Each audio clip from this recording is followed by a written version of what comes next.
Time to sound off, Husker Nation. This is your Real Red Reaction Show on Lincoln's KFOR. Call the show now at 402-489-1240. Welcome to it, Real Red Reaction. We're here at the Graduate in Minneapolis. Chris Schmidt, Elijah Herbal, JP from 96 Kicks is going to be checking in momentarily. It has gone final. It has been all Gopher football, all throwback football, with Minnesota winning 24-6, dominating Nebraska, and really kind of putting an exclamation point on a crazy week. There are all sorts of results you could talk about, dream up, and think about, but Nebraska getting hammered and handled, 17 rip in the second half, wasn't on the bingo card, as Nebraska will have to try and regroup, get win number 6 next week, but a whole lot to talk about. We want to hear from you as Real Red Reaction, powered by Slim Chickens, 14th and Pine Lake, 84th and Old Shady, 489-1240, 489-1240 to get in, or 800-825-5865.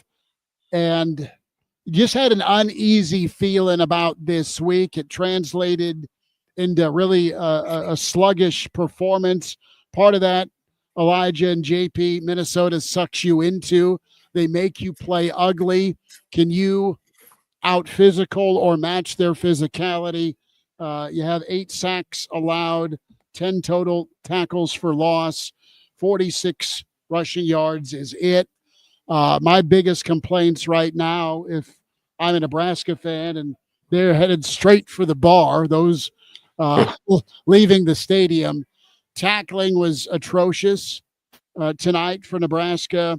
The game plan of not getting the run game established was... It wasn't a lack of effort. It was lack of ability with the run game, in my opinion. They were just all night. But here's the thing. Nebraska came out throwing. Fine, I get it. Maybe the thought process was, well, they're expecting us to make this an Emmett homecoming, so let's come out throwing the football. And we know Nebraska has skill talent. I understand that Nebraska's a passing offense, but what you saw last week paid dividends for you when you came out and established the run, and voila, you aren't giving up a sack every other play. Nebraska really never got in rhythm to do that, and it was so hard to get any points off of drives.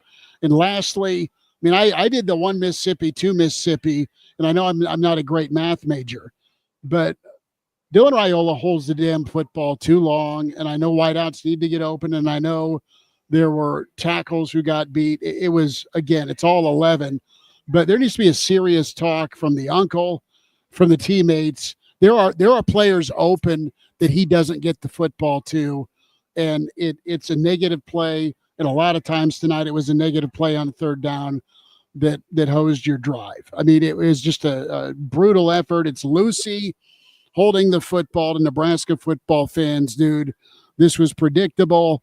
You're ranked. You're feeling good about yourself. You have a couple of nice comeback victories. Well, you got humbled tonight, and you got to figure it out. 489-1240. That's my quick 2 cents. Yeah, and I know a lot of people here are going to be looking at the offensive line with all the sacks. I've said it before, I'll say it again. Did the offensive line have a spectacular night tonight? No. But I would put down most of those sacks on the quarterback. Yes. Sacks are a quarterback stat.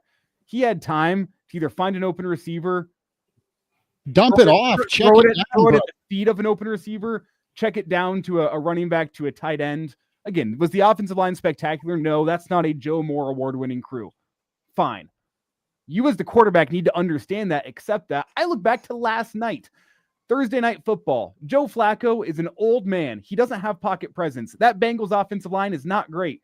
What was he doing? He was getting the ball out quick last night. He was finding the check down whenever he knew, hey, this deeper developing pass concept that we have isn't going to be there. Let's hit the check down, get the ball out quick.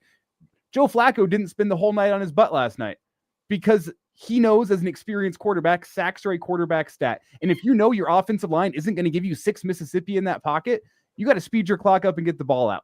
I think, hey, a couple of sacks, okay, it could be the offensive line's fault. When it was it 9 tonight? It's 8. You was the quarterback. 9 at the end. You was 9. Okay. You as the quarterback need to make adjustments. And I didn't see Dylan Raiola make adjustments behind that offensive line. They don't make him make adjustments at all. Like he just, and I know he's a 5-star, but let's throw it left-handed. Let's extend the play and get a smash play to Lindenmeyer. You got to live with some good and some bad. You got to live with some bad to accept the good. I totally understand this, and this isn't all on Dylan. He wasn't tackling anybody or whiffing on tackles, Right. but there needs to be a same standard held for everybody, right? The preach and culture of this program's accountability. Well, he needs to be held accountable for his decision making and not get a free pass because he's a 5-star quarterback. It's like, okay, it's a national Friday night TV game. Let's set things up so we can showcase the 5-star. I don't want to say that. That sounds tinfoil hat-ish, but what's going to win this football team games moving forward is the ability to establish the run so it can't be 3rd and 8. Let's go hunting. Rock is with us here on Real Red Reaction. Rock, thanks for chiming in. Welcome in. What do you think tonight? Well, we get inside the 10, and what do? Throw it. The fade. The worst play in football. And until you can run it in from inside the 10, you're a fraud. You're nothing. And when Rule arrived, he said, oh, we're going to run the ball. We're going to build a team that can run.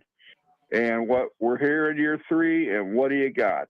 Oh, and by the way, Fleck at a school with nothing, with no NIL, no investment. He owns Nebraska. I am beyond disgusted, and I'm trying to keep my cool here. Mm-hmm. But what is with this obsession with throwing the fade inside the 10? It's got to look pretty, brother.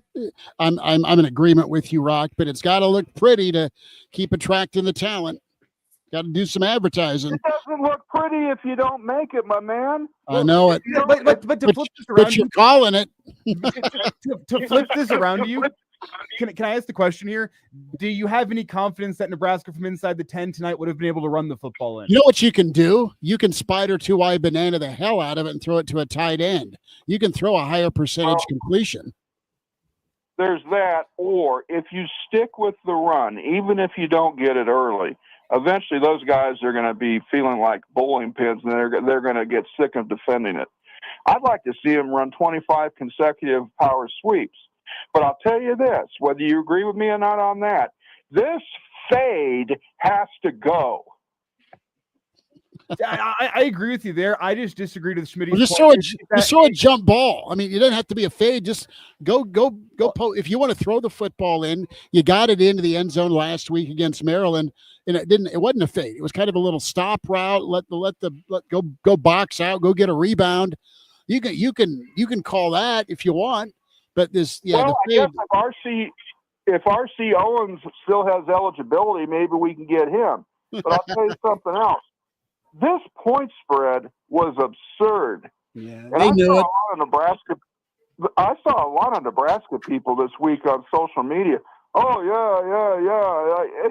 Do you people understand that Fleck owns us? I mean, seriously. And you're just, oh, yeah, we'll cover by 20. This is nothing.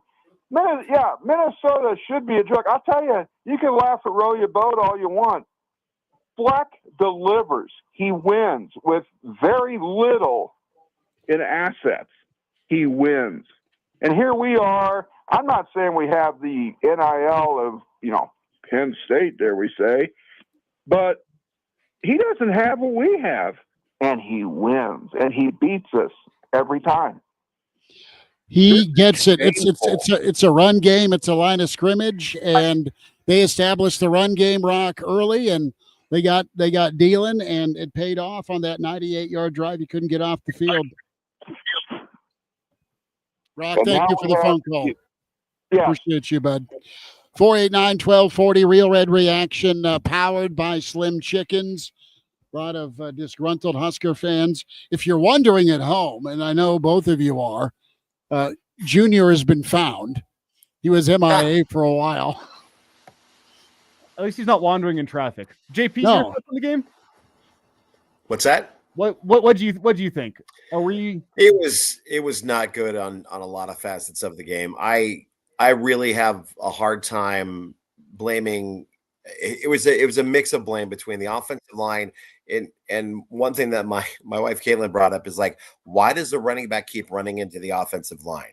It's because the offensive line shouldn't really be there. They should be pushing their guys 2 to 3 to 4 yards down the field so that Emmett Johnson doesn't have to make a move to the outside or cut somewhere. They should be moving the ball. Our offensive line is atrocious. Yes, there were a couple of plays in which Dylan Raiola was sacked because he was taking too long to get the ball, but a lot of it is on that offensive line. Elijah Pritchett didn't do his job today, and then he gets tossed for doing a little bit more than he should do again. He's got a lot of problems there. Gunner did not do great at his spot either. I feel like our offensive line really needs to figure their stuff out. And yes, I agree that Dylan needs to get rid of the ball faster. Maybe instead of doing the fade, why don't you do a crossing pattern for a wide receiver? Because those linebackers kept coming up and blitzing. And at that point in time, if you've got a Dane Key crossing just behind where the linebackers are blitzing in, you've got a first down. You've got a quick pass out. And that's where the offensive line needs to get their crap together, and they need to get the right place for Dylan and stop trying to throw the deep ball and just move the ball. Take what's there. You can nickel and dime them to death. And it just seems like there's too many times where, and he made a couple of nice throws, extending plays, did so against Maryland to Lindenmeyer. That's been in Raiola's back pocket from time to time. But it just feels like, man, you hear about this reinforcement of just the routine. There's a lot of plays tonight that he held a count too long, didn't take what was there that was open. And you got to make Sports Center. That's what it looks like. I mean, there's guys open. Let's go to Vic, and then we'll get to Caleb. Vic, welcome into Real Red Reaction, powered by Slim Chickens. Thanks for the call. How you doing, fellas? It's similar result. I'm going to stop coming to Minnesota. I told you, stop going to away games. It's my fault. That's one of them. I can't hear you anymore, but I'll roll on. My first point is, again, the good news is we've shut down all the rule to PSU talk. That's over. That's not going to happen. Secondly, and maybe I'm missing something, and I get that Raiola holds on the ball too long, but running and passing, our O-line isn't doing the job. Yep. When does everybody say we've got to make a change? That's one thing I love about Rule. He is good at looking at the problem and fixing it, but the problem happens to be Raiola's uncle. So I'll leave you with that. I can't remember my third point because I'm annoyed as heck, and I don't know whether we're on button delay. So I'll just leave it at that. I won't cuss. Vic, thank you. Let me ask you this, Vic. How much Templeton have you had? No, I bet for the Cornhuskers, I was drinking Dickel corn whiskey tonight. Okay. Maybe switch it up next time. I don't think that worked. Yeah. Vic. Hey, anything it takes, whatever it takes, I'm willing to do. Vic, appreciate you. Thank you. Hey, bud. There he is. Vic in Denver making it. Caleb, thanks for calling into Real Red Reaction. Go for it. Hey, guys. Thanks for having me on. I'm going to contradict the guy before me and say that Matt Rule is really good at fixing the problem. Except that the problem when Pritchett hits a targeting call with his hands in front of his face mask and the refs call it, that becomes a problem for our offense. We're 17 for 25 with Raiola, and if we get sacked for negative 37 yards and we hit a bunch of offensive penalties in the second half, then we're not going to really have a really good showing in the second half. We've owned the fourth quarter and the last couple of games, and obviously the narrative with the last season is that we want to win tight games in the fourth quarter, and that just doesn't seem to happen in Minnesota, apparently. So I don't know what we got to do to figure out the run defense. It's just really tough. So I really hope that we can step it up next week. But yeah, it's just really frustrating. Caleb, and that's the word. There's been a lot of words. Some we can share, some we can't on social media, some in the stream, and we'll get our shout outs in the stream as well. But disappointing, disgusted, disgraceful, and not prepared. I mean, there's part of that. They didn't look, and maybe that's part of the Penn State thing that could be part of the reality, but that sounds like an excuse. You know what you're in for when you come up here. You got to stop the run, you got to get after the quarterback, and you got to tackle. Period. And they're going to have they're 7 missed tackles tonight. Oh, it was more than that. At least 7 missed tackles. A lot tonight. more than that. A lot more. Disgusting. Yeah. Caleb, thanks for the phone call. Caleb, appreciate you listening. 489-1240 on Real Red Reaction. Powered by Slim Chickens. 14th and Pine Lake, 84th and Old Cheney. JP, it's time to hit the drive-thru. Go eat your feelings. It's okay. Oh, Go get a dessert, get some wings, and Northwestern's coming to town next Saturday. But this is an absolute buzzkill where Nebraska fans are going to go back to 7-5, 8-4, maybe 9-3. It's not that you lost; it's how you lost.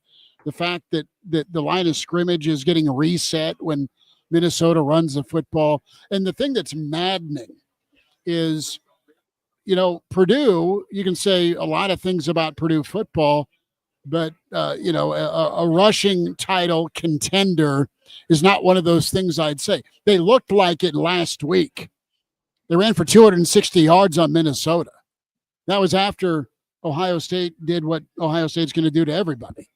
And you don't come out with that plan. And part of it, and Elijah's right. I mean, there's got to be some level of trust with what you think you can do with the run game, but you didn't care. You made an emphasis to do it last week against Maryland. And maybe you thought it was a better matchup. And it's different body types with Minnesota's front seven versus Maryland's.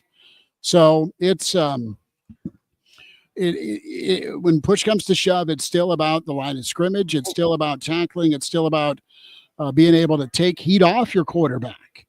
And part of Dylan too. I mean, the guy's seeing ghosts because he's worried about getting jacked. But there needs to be a come to Jesus. There needs to be an intervention with him about getting the football out. And Uncle can start the conversation because it's his ass getting lit up here by Nebraska fans, and that's not. It wasn't great tonight, but it ain't all on that offensive line. Well, the quarterback needs to be better. Can I simplify? It's not just on the offensive line. It's not on the tackling. It's on the fact that your head coach and your coaching staff as a whole did not have your team ready to go play a physical football game like Minnesota did. PJ Fleck and his coaching staff had Minnesota tackled amazing, ready to go play a physically dominant football game. Nebraska was not ready to play that physically dominant. And in fact, they wilted in the face of that physicality from Minnesota. That's what PJ Fleck has done to Nebraska going on, 7 years now? He's 7-1. His teams physically dominate Nebraska. It was another exact same story. Minnesota was more ready for the physical battle tonight than Nebraska was. It's as simple as that. From offense to defense, O-line, D-line, linebackers, tackling, quarterback, everywhere. Minnesota was more physically ready to play a smash mouth, phone booth, fist fight football game, and Nebraska wasn't ready for it. So check the phone lines here. We have Chuck in Washington hanging on. Chuck, what do you have for us? Man, Chris, you got to stop going to away games, please. Chuck, I know. Chuck, my record here in Minnesota is over. I know. Man, the tackling was atrocious tonight. Just embarrassing. And then Dylan, he's got no awareness. When you're getting destroyed by your O-line, he's running into sacks. He's going backwards. Because he's a legacy player, I mean, can you even make a change to TJ? What do you think? I listen, there's times that that's what you hear and see. Chuck, thanks for the call. I don't know that Latif is ready. Right. to come in. I think he's super talented. He's mobile, but right now Dillon is not doing himself any favors. You're not moving the pocket, and you're not getting the ball out of your hands quickly. And again, it comes back to being able to establish or wanting to establish the run game. What they want to do right now is make sure that things look pretty. My feel right now, and I could be way off, is that got to showcase the quarterback, got to look good doing it, and you just got to go win football games, and by any means. And if that means handing off 47 times, you do it. And if it ain't working with Raiola dropping back, it's because you are a one-dimensional offense with an offensive line that's struggling right now. We'll get to Shane in a moment. AZ Husker on the phones, and then JP jump in. AZ Husker, thanks for calling. Go for it. You bet. All right, I thought wearing white after Labor Day was a faux pas, number one. Number two, I'm calling from the car phone, so I'm trying not to drive into a bridge embankment. Number three, how many times did they tackle the D line on a hold? I say you take 14 points off the board, don't you? Well, that bubble screen, that was a vicious hold. You had Dade Moore within airspace of making some tackles at the line of scrimmage, where there was let's just say you'd get kicked out of a juice bar for some of the grabbing that was going on in that region, and they didn't call it. Sorry, I had to paint the picture. Okay, it was a great picture, and we all get it. Completely. Well, sure. I think they should have called HR for some inappropriate touches, no doubt about it. I mean, holy crap! That was a tackle on who was that? A Donovan Jones, 37, right? Donovan Jones. Well, and Keona Davis got tackled a couple 3 times trying to make a play. And I thought if you could see a jersey getting stretched, that was kind of holding too, in a way. Yeah. But anyway, all right, thanks, guys. Love the show. Talk to you this week. Appreciate it. JP, you had a thought. Go for it. We'll get the calls here. 489-1240, Real Red Reaction, powered by Slim Chickens. My question is, again, I get trying to protect Dillon and keep him healthy throughout a season, but the one thing that stuck out to me was when he had that big run where nobody was touching him. He was a yard away from a first down, and he slid too short.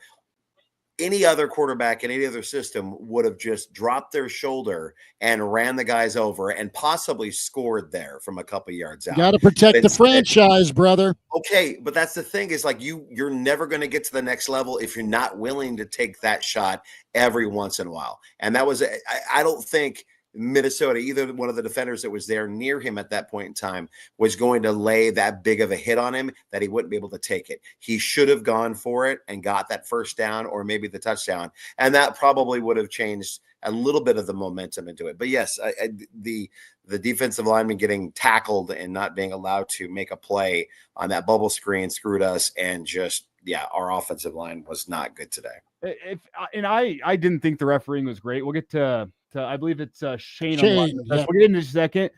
The refereeing tonight, I thought, was not great. If you think the refs are the reason why Nebraska lost, you're crazy.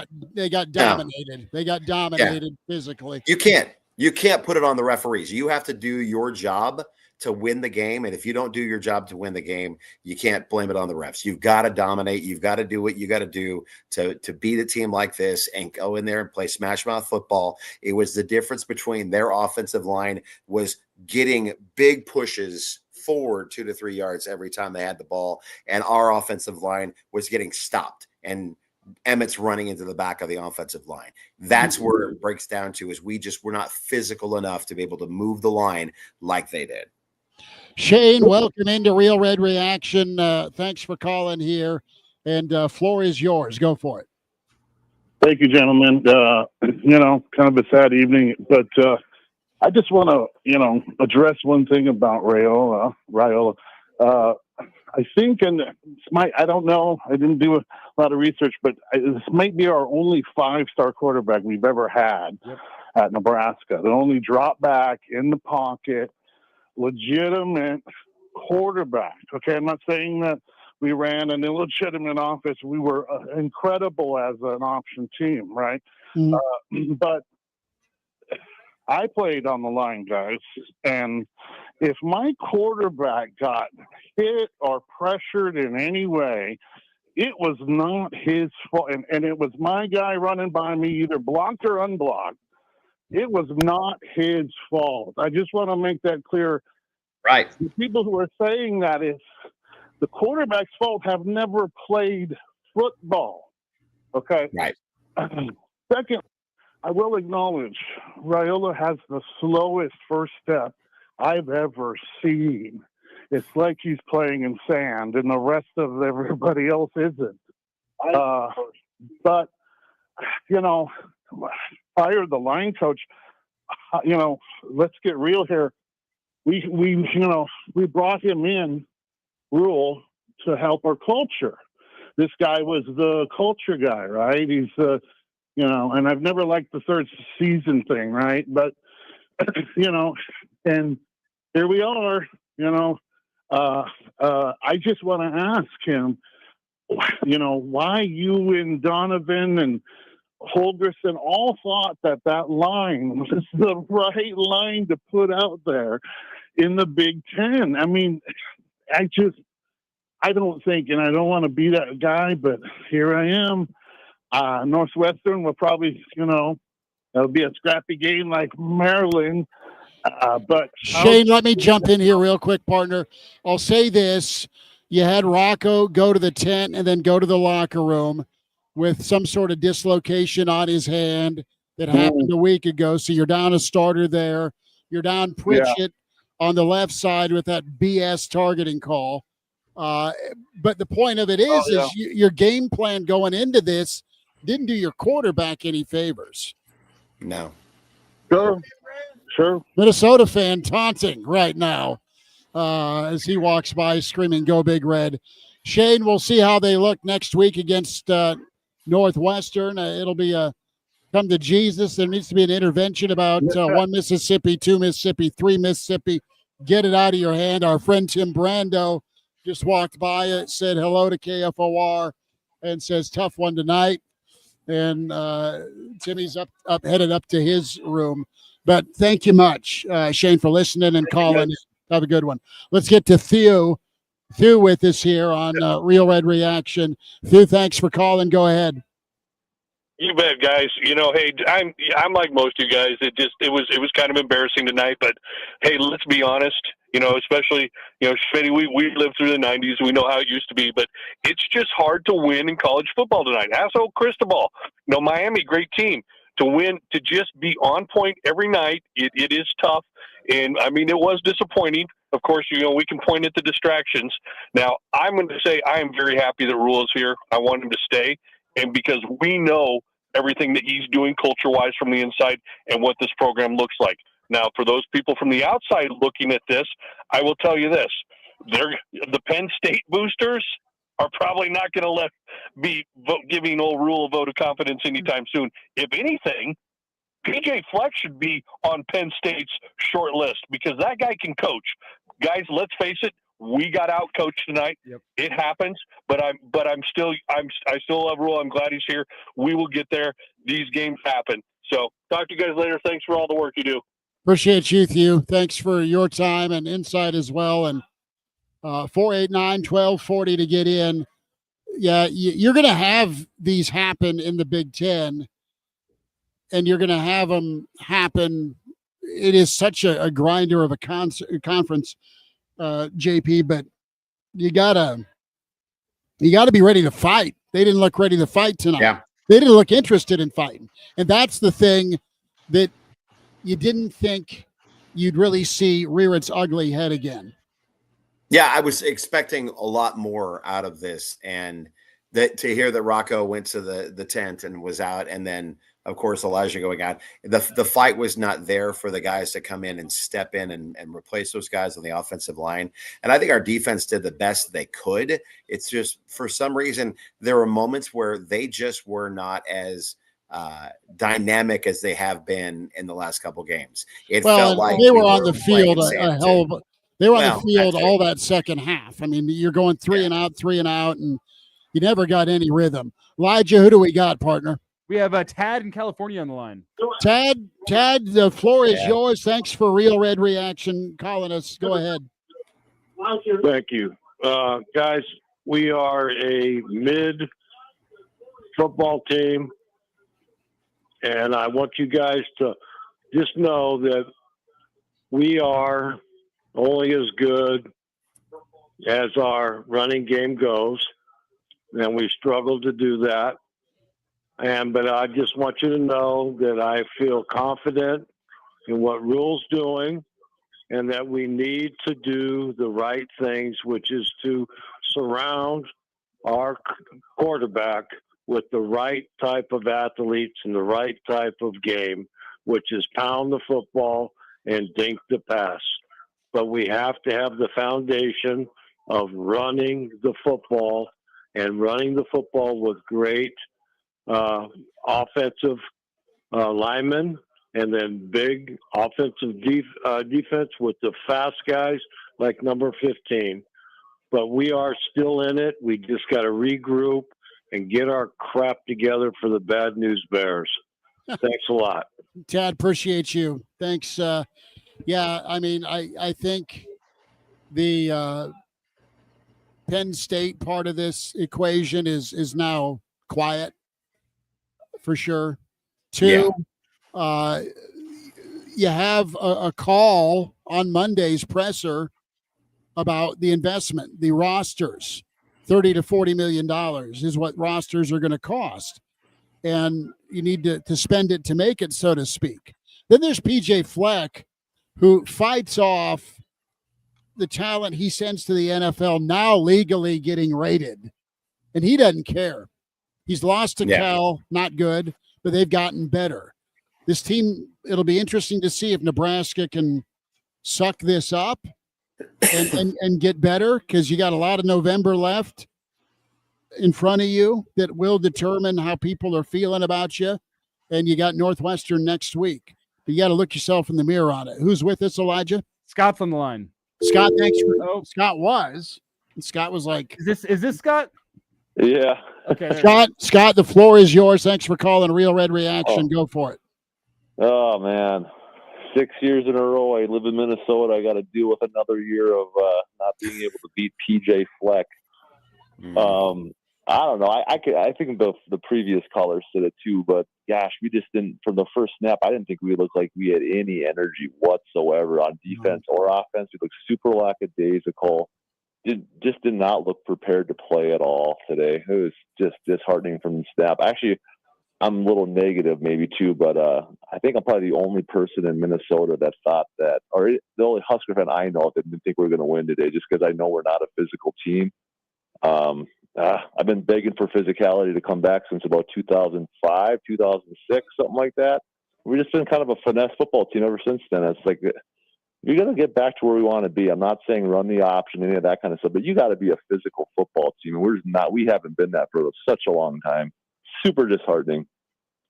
You can't moonlight at it, and you either got to commit to it.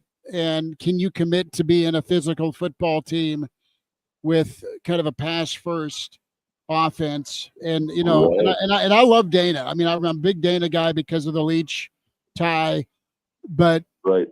He is not so subtly reminded publicly that, you know, you got the number 7 rushing attack, i.e. running back in the country. So quit bitching and moaning about my run game calls.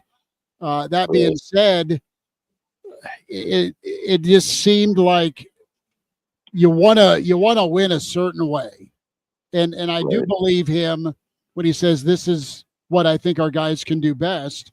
I think after the Michigan State game, there was a real emphasis to be able to run the football because of what Michigan State did to your offensive line with 6 sacks. Well, you go back to that movie again tonight, giving up 8 sacks because you didn't really establish the offensive line, I should say the run game.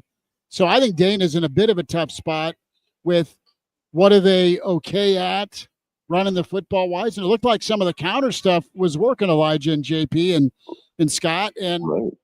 But then you run it for 12. Nebraska had probably 8 or 7 to 8, 9 to 11-yard runs, but then you go back to just throwing the football consecutively, and ultimately on one of those 3 straight pass plays after a 12-yard gain, you get sacked for a loss of 5 or 8, Right. and away you go. I mean, Yeah, that's you're right. that's the problem.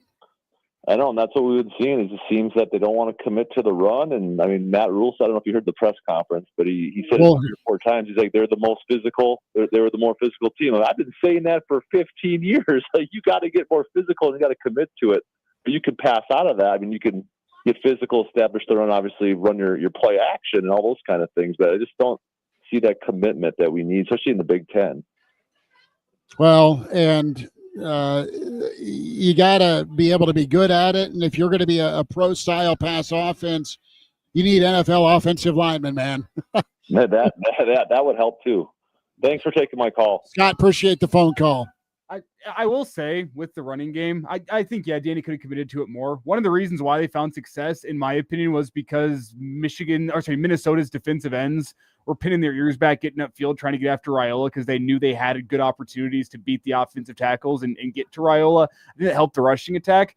So with that in mind, I don't put this loss on Dana. I don't put this loss on any one person or any one position group, because I can't find a single position group on this entire football team that I thought outplayed the group across from them.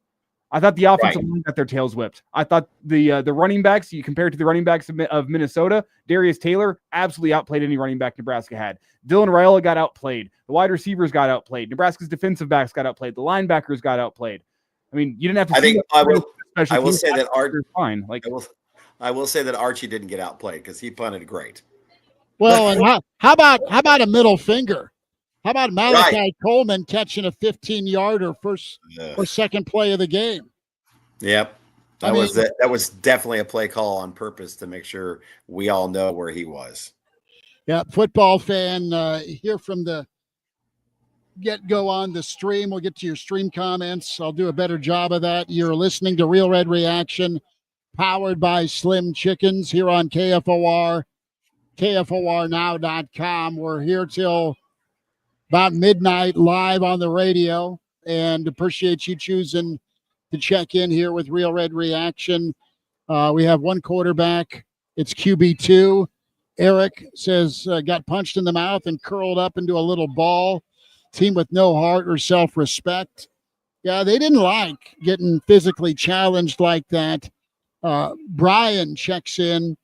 Oh, a lot of credit goes to Minnesota. They basically played really hard and they're well coached. Just couldn't do anything tonight. Blah, blah, blah. You got rocked. Ed Foley checking in, counting his money. The same thing will happen against Iowa. The same bleep every year with these teams.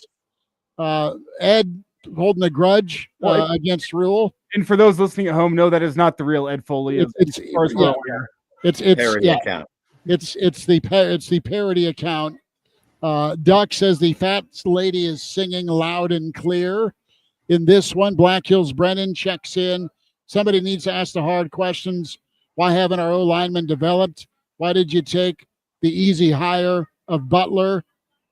And sometimes, some Saturdays, it looks like you made the right hire.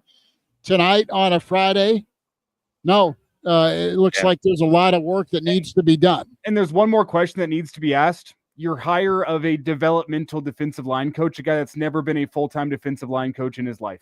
That's a question that needs to be asked right now when you see how the defensive line, and probably more games than not this year, has been beat by run-blocking offensive lines.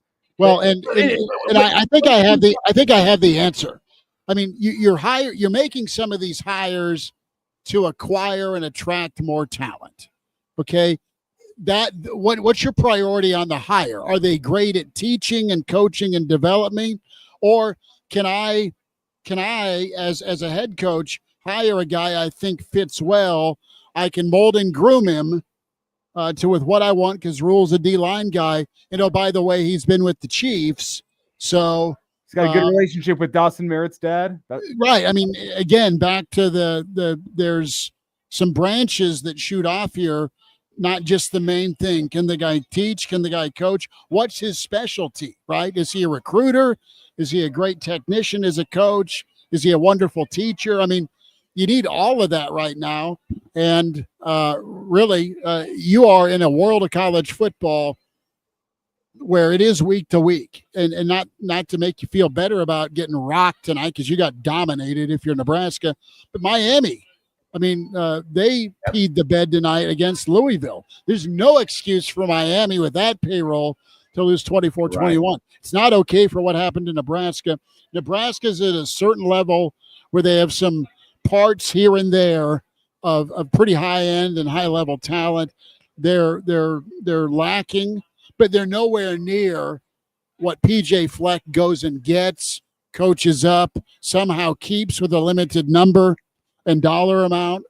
And at this point of the year, more times than not, this is the fork in the road game for PJ Fleck. He wins mid-November against somebody. A lot of times it's been Nebraska, and they end up, and you go, how the hell did they end up 8 or 9-4? Well, he's just that good. And to get back to the coaching of PJ Fleck, before we get to Bob, who's been hanging out on the line. Thanks for hanging on. We'll wait. Yeah. Before we get to that, I just want to say, like, to give some credit to PJ Fleck and why I think he outcoached Nebraska was every single thing that we have been talking about on this show. Every single thing that the fans have been talking about in our stream chat, what people have been saying, calling into our show over the last couple weeks, identifying Nebraska's weaknesses. Minnesota took advantage of each and every one of those in tonight's ball game. There wasn't an area that Nebraska got beat in tonight that we didn't identify as being an issue. Offensive line not being good enough. Dylan holding the ball too long. Defensive line being soft. Front seven just generally being slow when the run fits. Like every single issue that we've identified, they took advantage of. You have to tip top to PJ Fleck having his team ready to play and having a game plan for this team. It just felt like he knew every single in and out of what this Husker team was. And that's the credit to PJ Fleck. That's why I think Nebraska's coaching staff got absolutely outcoached tonight. It's because they didn't have the guys ready to play from a physicality standpoint, from a mentality standpoint, and from a game plan standpoint. Bob, thanks for hanging tight. Floor is yours. Welcome into Real Red Reaction. Thanks for calling. Damn, the old line is sucking. They are sucking, yeah. Yeah, big time. O-line sucks. Our defense, they don't tackle worth shit either. I mean, what do you do? Well, yeah. 7 years we've been beat by the Gophers? Come on. We need to do better. Bob, you're not wrong. I mean, but that's just what you are right now.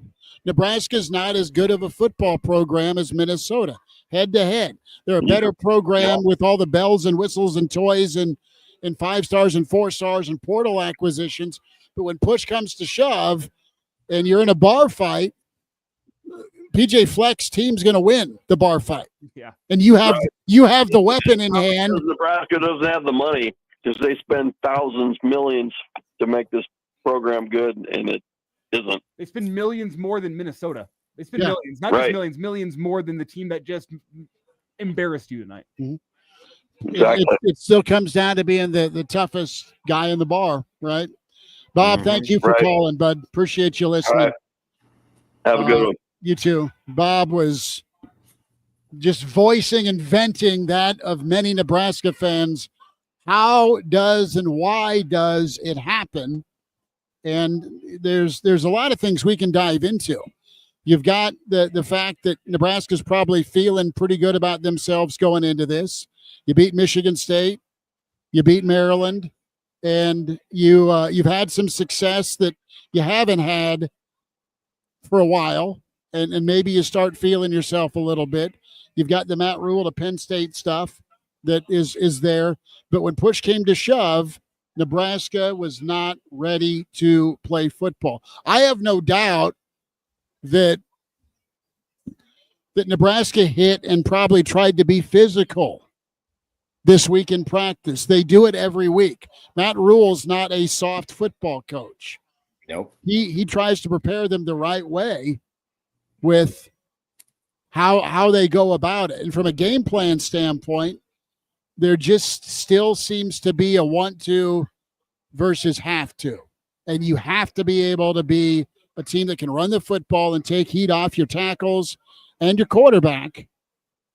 And do you want to? Or do you want to showcase your quarterback? and he's a reason you win a lot of ball games. So this isn't get in line and pinata Dylan Raiola. He's a hell of a good player. You're excited to have him, but there needs to be a situation where there's a double standard here. It feels like. Are you trying to make your quarterback, and are you building an offense around the quarterback? Are you building an offense that's going to win and be physical and be able to take punches and give punches in the Big Ten while having an exceptional talent at quarterback? And that's really the cut and dry of it. We'll go back to the phones here. Real Red Reaction, powered by Slim Chickens, 14th and Pine Lake, 84th and Old Cheney. And hit up Hooksy and the crew at Slim Chickens. Amazing choices for you. Wings, chicken fingers, salad, dessert, all sorts. Caleb 2.0 is on the line with us. Caleb, thanks for calling Real Red Reaction. Go ahead. Thanks, guys. The narrative that you're talking about, I really appreciate that you brought up that the Penn State narrative is really not a factor. This team, I think, is really bought into Matt Rule. Mm-hmm. And I think that if that's the case, then that shouldn't really play a number into this game. I think this team is really bought into their head coach. I think they're bought into Butler. I think they're bought into Holgorsen.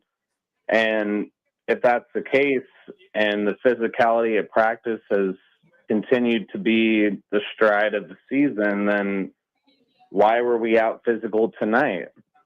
Is it because we had 2 road games in a row? Is it because we were tired? Is it because we wore the white surrender whites? Because you know what it is, Caleb? Maybe you just have tougher, more physical dudes on the Minnesota sideline than you do Nebraska. Yeah. Hey, they say the water is different up north. That's fair. That's totally fair. Yeah. What really was the difference maker to me watching, and again, I've coached high school football in my time, and mm-hmm. I know a little two or three things about football. I played in college at the NAIA level, and when you run to the bubble, that's usually going to be a big gain.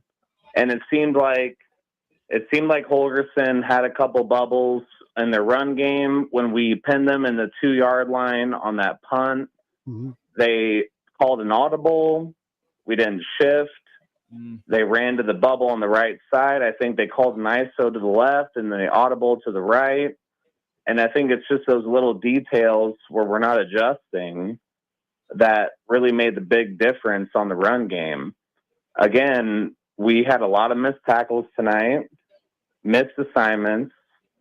I think I didn't look at the statistics, but the penalty yardage was pretty even, unless I'm mistaken. But at the end of the day, I think we were out physical. I think we were out coached, and we just need to do better if we're going to go into these last 5 games to make a run for some kind of accomplishment at the end of the season. No, they need to really have an intervention after what they did tonight, and just be honest with one another. And if you're Nebraska, you got a lot of season left to go fix. You're a better team than you showed, but I think Minnesota is a better team than maybe what we thought with the Cal and Ohio State performance. So, but Nebraska's got to decide if they want to get down. If Nebraska's got to decide if they want to be a gritty football team or not every week. Right. Caleb, thanks for the phone call. Appreciate it. And for Caleb's note, Nebraska was 6 for 65 in penalties. Minnesota was 3 for 30. I mean, it's a situation where if you're a Nebraska fan and deep down you felt that this maybe could have happened, this is the ultimate setup where you're ranked, you're on a bit of a roll. Mm-hmm. And everyone's patting you on the back. You're getting national exposure. The publicity's off the charts. And a lot of it's for not anything you've done on the field other than go 2-0 the last 2 weeks with what you're spending you're supposed to against the Marylands and Michigan States. But again, football's one hell of a humbling sport. We'll take a quick time out. We'll hear from Matt Rule. We'll hear more from you. We're just underway here with Real Red Reaction. Plenty of time to go into the wee hours of the night after dark. We are on air, KFOR, KFORnow.com, KFOR Lincoln till midnight. And then we'll go as long as you want to keep dialing up or chiming in on the stream. Also, don't forget the weekend edition of the Average Joe Sports Show, 7:45-ish tomorrow morning. Quick time out. Back with more after this with Real Red Reaction, powered by Slim Chickens on KFOR.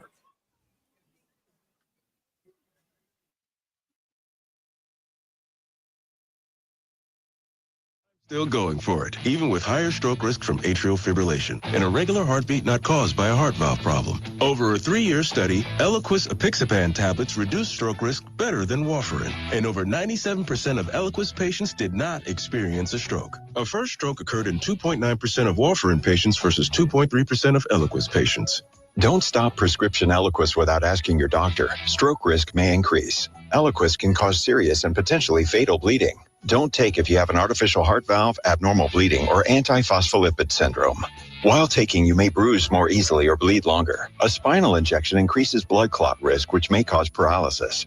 Get medical help right away for unexpected bleeding or bruising, or back pain, tingling, numbness, muscle weakness, or incontinence. Aspirin products, NSAIDs, SSRIs, SNRIs, and blood thinners increase bleeding risk.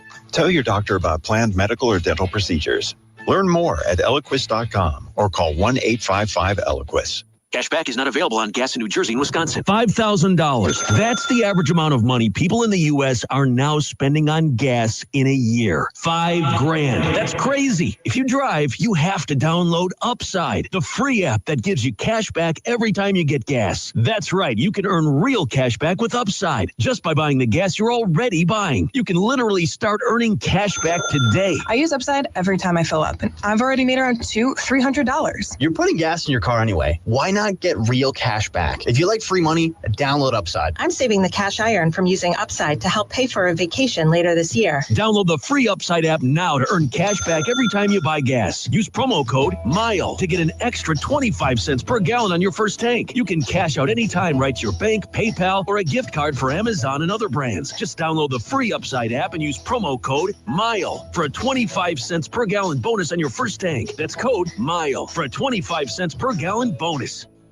Stuck in a job that just isn't getting it done? Maybe it's time to go for IT. Whether you're just starting out, switching careers, or a military veteran ready for change, My Computer Career can help you launch a rewarding career in IT in months. No prior experience needed. Why spend years getting a traditional degree when your future in IT can start right now? Take the free career evaluation at mycomputercareer.edu today. Your most powerful upgrade? Your career. Go for it. Go for IT. Financial aid is available to those who qualify, including VA benefits. There's nothing like when you get that part from eBay and it just fits. Yeah, the first time. So you can do less of this and get right back to more of this. At eBay, you'll find all the parts you need, guaranteed to fit, at prices you'll love. Sounds good, doesn't it? eBay. Things people love. Eligible items only. Exclusions apply. Lincoln's local news. Anything goes. Anything can be said. The Real Red Reaction Show is live now on KFOR. Back with you here on Real Red Reaction, powered by Slim Chickens. That rejoin says anything can be said. Not quite. There are rules to this dance tonight. Elijah Herbal is in at Herbal Essence. And JP with us from 96 Kicks. If you say something that can't be said, it's my job to fix it. So please don't. And he will. Elijah will fix it. He's a magician. I'll be the one to get yelled at. So please spare me. There may not be a safe beer here at the Graduate because Nebraska fans are commiserating right now, and they are hands folded. Just going to give you a little body language play-by-play. There's a lot of Nebraska fans, and there's so many that have come up this morning and this afternoon and even post-game. And it's the same look that I've seen here in Minneapolis since coming up in 2019 when we started making the road trip to Minneapolis. And listen, great spot, fun times, aside from the outcomes. But there's palms on knees. There's a stiffness to the body language. And I'll tell you what, it was a 180 after the Average Joe show walking to the stadium. I mean, it was a takeover. There's Husker fans screaming, "Go Big Red." Everyone was joyous and confident and hopeful. And with that in mind, with that confidence and that hope in mind, is this the worst loss of the Matt Rule era so far? Well, I mean, they look like they didn't want to be out there against Michigan year one. That's year one. Yeah. That changes the factor. The only other game that I think you can ask is Indiana last year. But Indiana last year, I don't think you felt you were as far along. Like, you felt a little lucky to be 5-1 last year, and you kind of knew going into that game, and Indiana ended up being pretty. They're let's be honest. If we're going to revise history a little bit, they've made some plays to their credit. They made plays against Michigan State, right, 3 weeks ago, but it shouldn't have come down to that. You were up 14-0, and you've not played clean or good football. And tonight you just had no rhythm. You just got physically whipped. And Dana's going to have a conversation. He's going to be all over people this week. They're going to try and get it fixed. Last week, I mean, you found a way. Again, you jumped out, and then you gave it back. So there's been bad habits happening, and that bad habits have started and continued with 7 sacks against Michigan. You had 6 sacks by Michigan State, doubling their season output. You found Jesus at least last Saturday for a little bit and allowed 1 sack against freshmen, and you ran the football. And then you go back to what you want to do, and that's throw the football all the time. And you gave up 8 sacks, 10 tackles for loss. Your quarterback's running for his life. Your quarterback's holding on to the football. And then you begrudgingly go back to the run game because you think, listen, you can't line up and pound away at this Minnesota front, or you don't want to line up and pound away at this Minnesota front. But it did your quarterback no problems. It is a bad domino effect right now that you have on offense. Mm-hmm. It's unfortunate. And I think now with the 9 sacks, I think I read that it's now 25 times Dylan's been sacked this season. And meanwhile, you're not doing much of anything from a pass rush standpoint, and you're not stopping the run. I mean, they went off, man. I mean, that's 71-yard run got ripped off again. You got the same dude playing safety that took the same bad angle, and no one stopped him at level 1 or level 2. And Game Dog once sat back calling the plays. Wow. Game Dog. Brian Snetley checking in. And this part of the Boulder Peace Treaty, this is a point too. This is a prime example why using every media appearance possible to push for more NIL dollars falls on deaf ears. Way more talent, way more NIL, and get totally destroyed on the field. 100%. That's legit. You want more of the river of money flowing in? Good. You need to request it, but you can't come out and do what you just did today. I don't care if you got a $40 million roster. It's not changing anything with how you just got your tails. You got it handed to you. You got it handed to you. 489-1240, 489-1240 to get in. Jay says just hire PJ. At least he knows you need an offensive line and you don't fold on every play. I don't know that they folded. I think they just got bludgeoned. Yeah. You just got beat. You just got beat. Do you want to jump into Matt Rule? Do we have any? I don't have that ready just yet. Okay. We'll take more comments here in the stream. If you want to jump in the phones, you can at 489-1240 or 800-825-5865. Maybe you're over it by now, but man, you had so much momentum and hope, and there was hype, and folks were excited again, and now you're kind of dialing back to the happy medium, fellas, of what this team is. And there's some talent, there's some good ball players on this squad, but you're just another Saturday away from having someone hand it to you or getting your cage rattled. It's really going to take what we can do against Northwestern next weekend to right this ship, if you will, at least for one more week. Because I think I think, like you said, Dana's going to come in and he's going to really drill down and just get after people this next week to try to fix things. I had somebody ask me about, like, are the backups at offensive line just not ready for when a Rocco goes down or an Elijah gets kicked out of the game? And it just feels like we just don't have that depth on the offensive line that we've got to figure something else out. And one of my issues with that is we were told through the offseason and through the fall camp about the depth of this offense line. About how many guys are ready to go into the game? I don't even know if I see 5 guys that are ready to go into the football game. And we were told multiple times in fall camp, the depth on the offense line is better than it's ever been. There's 12 guys out there that we trust. So many guys. I'm not sure what you see, but I don't see 12 guys that are ready. 489-1240 to get in with Real Red Reaction. We'll get to some Matt Rule comments. Steven chimes in here in the stream. Can join and like and subscribe the Average Joe Sports Show YouTube, where you can watch Real Red Reaction. Can also like and subscribe to the Real Red Reaction YouTube channel, KFOR, Twitter, and Facebook. The Average Joe Show, AJ Sports Radio, also KFOR Facebook. Matt is with us here on Real Red Reaction, powered by Slim Chickens. Matt, thanks for calling. Go for it. Well, thanks for what you're doing tonight, guys.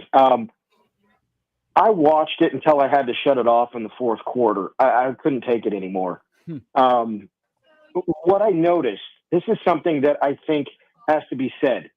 Kurt Cignetti turned around Indiana in an off season. Now, granted, he brought in a whole bunch of new players. I get it, turned over the whole roster, but he brought in a whole bunch of FCS guys with him too. And what we saw Mike Eckler do this year with the special teams proves that a position coach or a unit coach can turn a team around, or at least this portion of the team around, in one single off season. So I'm puzzled why we don't have a better offensive line. How come Donovan can't make an offensive line in 5 years or however long he's been here? How come we can't have a D-line coach who can come in and flip it? You know, you lose 2 great players, yeah, but you got guys that are athletic and you can't seem to figure it out. I mean, I haven't heard Riley Van Poppel's name called like maybe twice all year, maybe. Right. So I'm just puzzled.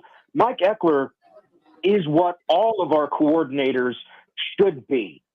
That's what I'm seeing. I saw a guy come in and take the worst special teams in this conference and turn it around into one of the best in one off season. How come we can't do that with any of the other units? They have not performed consistently. I think it's those are the questions that I don't have an answer for. I've got a theory, and part of that is one, guys develop at different paces and speeds, and that's true on the offensive line. 2, you're either right or you're wrong, and if you're wrong, then you go buy someone to be right in today's day and age of college football, and you try and you try and do it appropriately. It comes down to talent evaluation. There's some areas where, look, it's obvious that Isaiah Hunter's a hell of a player. Same with Dane Key. You go get him, and they've helped you out. It's obvious that Lindenmeyer should be playing more football than he did a year ago. He has been, and he's been good for the offense. It's obvious that Dylan Raiola's got some talent and can be a reason you win football games, but there needs to be this standard of play that we hear the word standard all the time. There's just so much protection out there for him of, well, it's all 11 guys, it's all 10 guys. And that's partially true, but there needs to be some accountability on his part because we're seeing the same thing when it goes sideways. He got away with the last 2 weeks playing subpar football and turning the football over. The talent overwhelmed. You're more talented and more poised. That's a credit. But tonight there was a way to maybe get off to a better start. And that game plan, that blueprint was there for you. If Purdue could do it, you can do it. And what you did last week against Maryland, you had no interest in replicating. That's on you. That's on the coaching staff. Purdue put up almost 500 yards last 260 rushing. And yeah. I mean, what I don't understand. And that's what I'm saying. If Mike Eckler is the proof of concept here, that means that guys like Donovan Raiola don't need to have a job here, frankly. And I'm okay with saying it. Donovan Raiola is not a good offensive line coach. And we keep coming back to this and we keep coming back to this. But until we face that music, because it's a lot of the guys outside of Archie and a new long snapper, so we went and got a kicker, a long snapper, but all the rest of the guys are just players. And one guy can come in and completely turn the culture around. I don't get it. I guess that's kind of where I'm at, is that Kurt Cignetti and Mike Eckler prove that a guy coming in can change the culture in an off season. Well, they're you know what the difference, they're amazing at evaluating talent. Well, and I said this last week. You look at Indiana's offensive line, talent-wise, I don't think they're any better than Nebraska's offensive line. No. They work well together. Worse. They work well together. They have a culture of overwhelming effort. That offensive line at Indiana blocks harder than about anybody else in the country that I've seen. They might not out-talent you, but they will outwork you, and that is coaching. I am 100% with you. Mm-hmm. That's 100% coaching. We have better players. Jimmy to Jimmy across the line. Nebraska has more stars on their recruiting ranking than almost anybody on Minnesota's team. Mm-hmm. And they just got whipped. And that's what I'm saying. Mike Eckler is the proof. Go get other guys like him for all of your other spots. And then until that point, Nebraska is just going to be a middle of the road program. I mean, all you have to do is look at the volleyball program. They have good coaches and they coach up the best players, and the best players play the best. It's not hard. It's just you have to want to do it. And you can't go worry about having a coach because you want to have a player. Yep. That's stupid. I'm sorry. Matt, appreciate you listening, brother. Thanks for the phone call. 489-1240. Nailed it. 489-1240 or 800-825-5865. And the other thing, too, is I honestly think that there needs to – we've seen Dylan have some really mature moments, some bounce back. His fourth quarter last week was big time. But there were times where he's just trying to make a five-star play all the time, man. Just take what's available. Exactly. Check down and get the guy in a crossing path. Early in the game, that shuffle was, oh, wow, that's cool. That's going to make the highlight play. 9 times out of 10, that's going to get picked off by a fat guy, and he's going to run it back into the end zone. Yep. And then the left-handed throw. I mean, I get like having fun and playing ball, and Brett Favre, that guy said, "Oh, there's only 3 of them. I can fit it between." So you're gonna just have to. You need to live with less dangerously, and you're living very dangerously, because the next thing that's going to happen is you're going to have another 9 or 10 sack performance by another defense this season. He's going to get sacked 60 times, and the kid's going to get hurt. I mean, it's a miracle as many times as he's been sacked, he's fine. But there needs to be an understanding of what you can and can't do. And by game 7 right now, They are not good at pass protection on obvious passing downs. Well, and he does the offensive line no favors with his, with his and pocket. it can't continue to be allowed. If you're going to hold on to the football, you better know how to evade pressure in the pocket. He doesn't know how to do that. He runs into it. He runs into it about every single time. Step up in the pocket, stand firm, deliver the blow, take the hit. And I don't want to sit here and throw stones because I couldn't do it. But also, Nebraska is paying you very, very well to do just that thing. Dylan is not immune from criticism here, and I think most of what the offensive line faced in terms of pass protection today was on Dylan as opposed to on the offense. He's not the reason you lost, but he's a reason your offense didn't get going. Go watch the play. Minnesota only brings 2 defensive linemen. It's the 2 edge rushers, and then they have their defensive tackle sit back and kind of plays a quarterback spy. The 2 get home around the edge because Dylan, when the pressure comes, backs up right into it. It's very emblematic of what his pocket presence is. And if you want to hold on to the football well, if you want to be like Patrick Mahomes, when you watch Patrick Mahomes play, yes, he holds on to the football. But he can evade pressure. He can step up in the pocket. He has that sixth sense to know where the pressure is. And he's not running into sacks, is he? He's not running into sacks. Yeah. I think, does Dylan play like Patrick Mahomes? Yes, with how he throws the football, with some of his arm slots, with how he reads the rush? Absolutely not. I think he's one of the worst quarterbacks in America when it comes to reading the rush. He's evasive. Joshua with us here on Real Red Reaction, powered by Slim Chickens. 489-1240 to get in. 800-825-5865. Joshua, thanks for calling. Appreciate you joining us. Go ahead. How you doing, bud? We're good. What do you say tonight?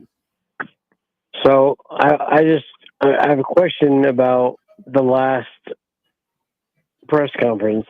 Okay. When he's speaking about money and $30 to $40 billion contracts, or $30 to $40 billion rosters. Yeah. I think that has put the Nebraska head honchos back.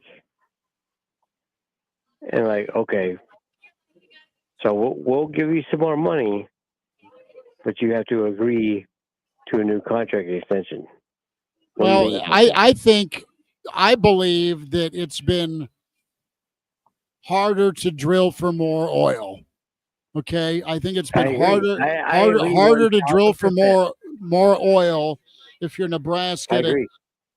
So you're probably about 10 to 15 shy of what Miami's spending. You're probably 10 shy of what Indiana's spent with Mark Cuban.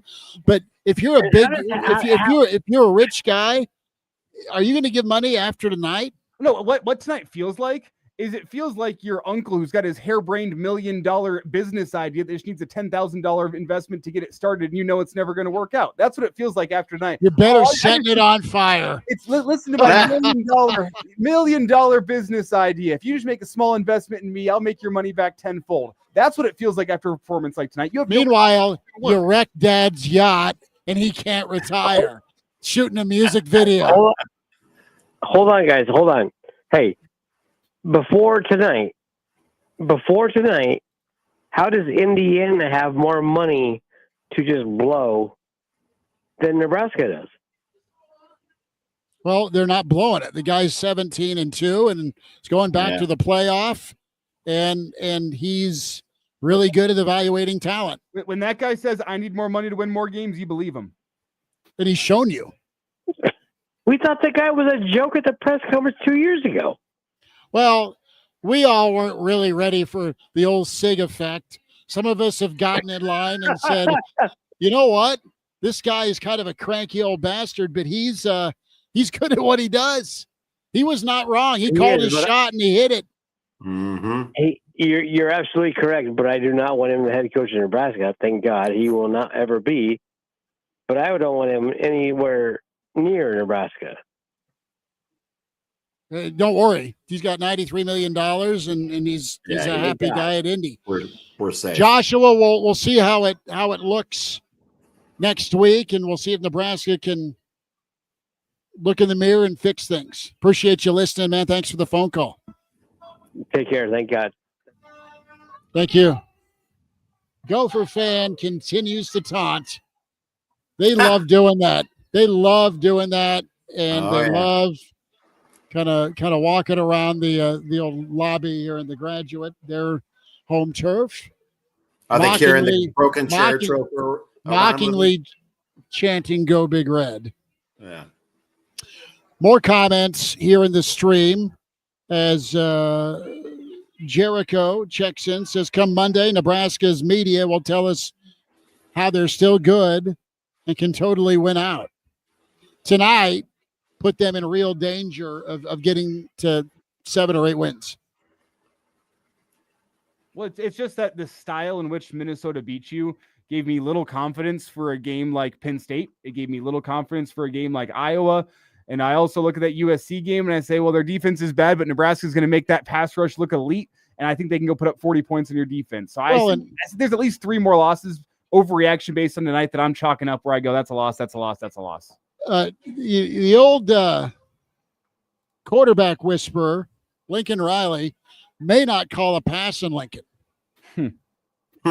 He's on his 3rd string walk-on running back. I think I don't even think that's going to. Which is, let's be honest, the guy's still pretty awesome.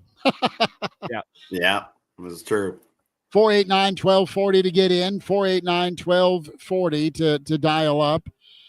Brody says that was disgusting. Anonymous says, I don't know how PJ would do here. He'd have to deal with getting jobbed every damn game by the crooked Big Ten refs.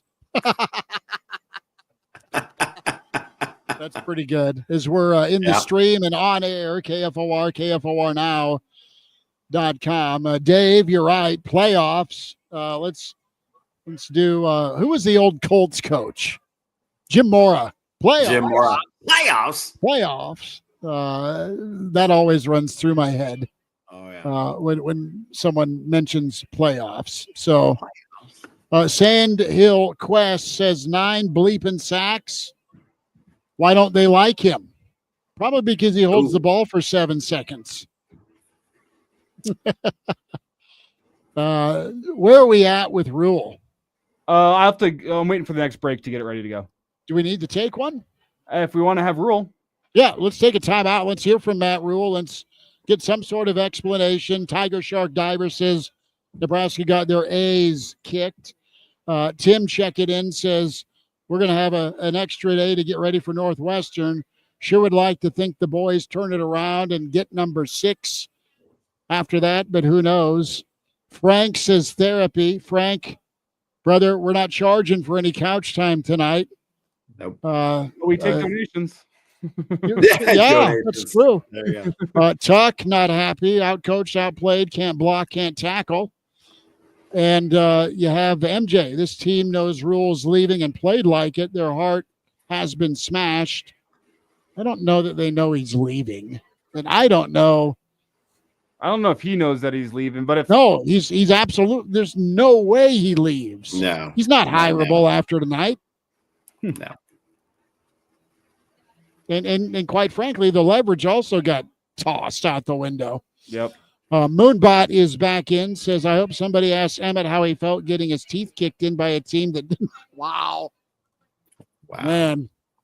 Yeah, I think Emmett played hard, though. Oscar isn't happy. He's crashing out. You know, Scott and Joshua early. I mean, it got to that point where you just got lit up and people turned it off. I mean, there is not, and it's been a while since I've said this and felt this way. There is not a single person on that team, top to bottom, that I don't, from coaching staff to players, that I don't question their desire to be out in the football field tonight. Most of those guys look like they did not have the desire to go lay it on the line for the team, whether it be the coaching staff or the players. And that's what's disheartening. Loss is the coaching staff, their heart wasn't in it. The players, their heart wasn't in it. It was just a putrid, stale, bland, physically dominated performance. Man, fear the farm, not the fam, but fear the farm. Sad effort. Very disappointed with the effort. Funky giblets. Woof. That team was not ready to play tonight. They enjoyed their 1 week of being ranked. Chris, instead of half star or 5-star, more like half star. Ouch. Justice, happy birthday. Might be time to shed the 5-star label and judge DR as a college quarterback in Big Ten play. It hasn't been sunshine and rainbows for the guy. He needs help. He's got to help himself. End of discussion. He's got 5-star arm talent. I don't know if I see 5-star elsewhere. That's fair. That's fair. Hard conversations. Mike checks in. I always try to think positive, but tonight was pure garbage. Just a terrible performance. Ken, I was sort of expecting this. Ken, listen, man, did you put any money down? Did you take the gift of 7.5? I don't know. Could have. Ted checks in. This was so obvious from the very beginning with Raiola. UG going to do it his way because he thinks he's the greatest ever since high school. But when you watch him play, he's just not. I think Dylan is talented. I think he cares, but I think Dylan wants to look good doing it. Pat Kraft apparently in the Real Red Reaction stream says, I'm calling Urban. You guys are vicious, and I love it. We ready for break? Yes, one more, and we'll get to break. Even though there were 9 sacks and the O-line was horrible, the play calling sucked as well tonight. I thought he was gonna end that with something positive. Even though there were 9 sacks, the O-line was horrible. At least the play calling sucked too. That was from MTD 32. Eric checks in. The holding penalty was BS. Yeah, Nebraska just has not looked clean and again a good 4 quarters of football. You didn't have a good quarter of football tonight, so you better reverse this trend. It's going the wrong direction. Timeout. More your time here with the Real Red Reaction Show. About 23 minutes or so of radio coverage continuing, and then of course plenty after dark if you so choose to continue this masochistic conversation. Draken physically dominated. Yes, that was the problem. 489-1240 at timeout. We'll hear from Matt Rule on the way.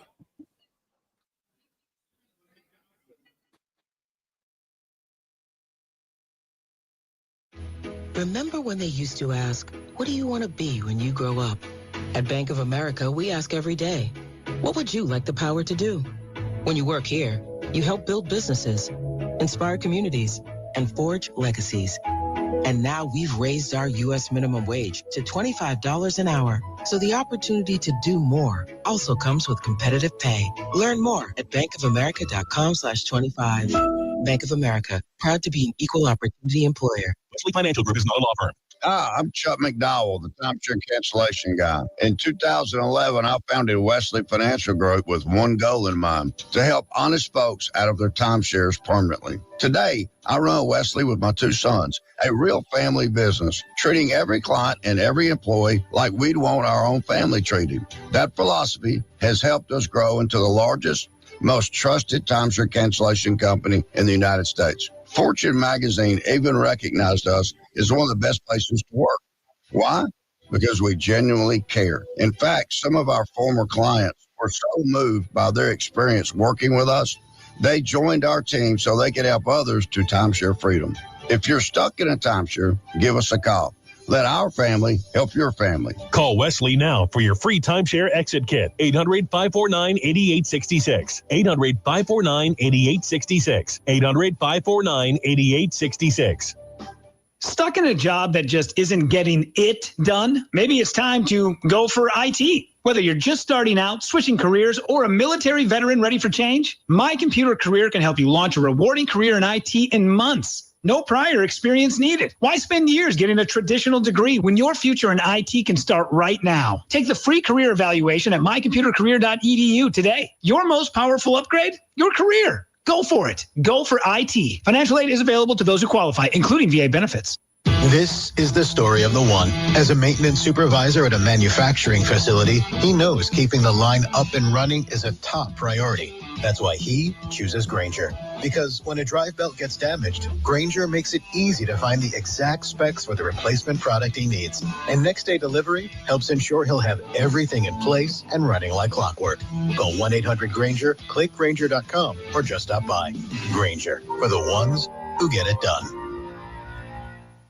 This message comes from Viking, committed to exploring the world in comfort. Journey through the heart of Europe on an elegant Viking longship with thoughtful service, destination-focused dining, and cultural enrichment on board and on shore. With small ships that bring travelers closer to the destination, there's more time to explore. And every Viking voyage is all-inclusive, with no children and no casinos.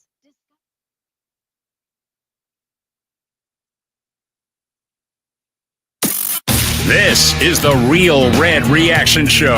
Phones are open now. 402-489-1240. Back here, Real Red Reaction, powered by Slim Chickens. Chris Schmidt, Elijah Herbal, JP from 96 Kicks. As so many of you have chimed in, and more comments in the stream. And don't forget, weekend edition of the Average Joe Sports Show tomorrow at 7:45.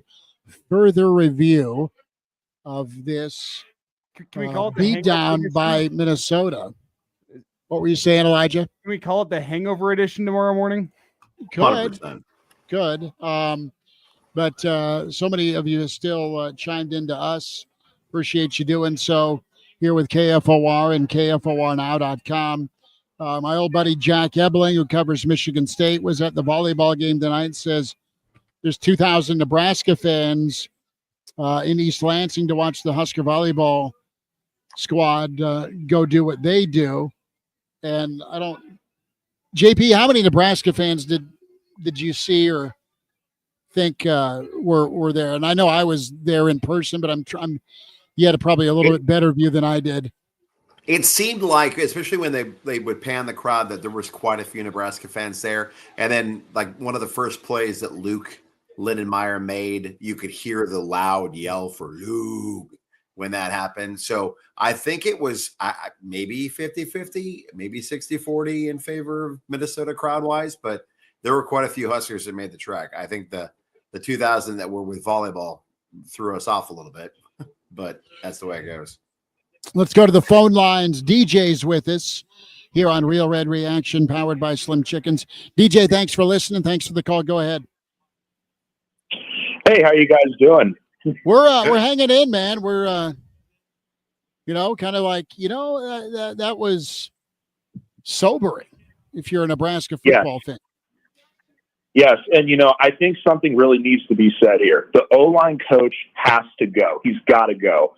I don't care about the family connections between Donovan Raiola and Dylan Raiola. It doesn't matter. You've got to go. You've got to get the bad energy out. And I think it's got to be asked in the media. Someone's got to go in that press conference room and ask Rule this question. What are you going to do about the O-line? Because that is the problem. You can't win the Big Ten if you don't have a strong pipeline. And that is just the truth.